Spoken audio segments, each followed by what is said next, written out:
How to replace the hard disk drive hardware kit. Caution. Observe all precautions when removing and replacing components. Before you begin, remove the base enclosure, battery, and hard disk drive.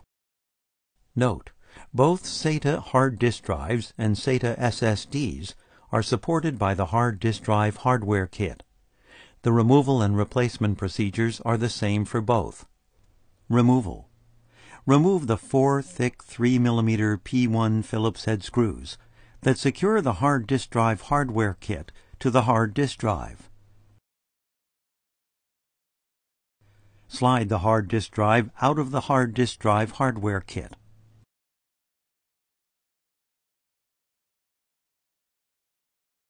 Remove the hard disk drive hardware kit. Replacement.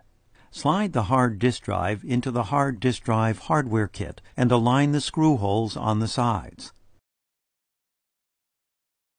Replace the 4 thick 3mm P1 Phillips head screws to secure the hard disk drive hardware kit to the hard disk drive.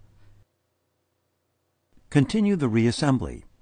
Replace the hard disk drive, battery, and base enclosure.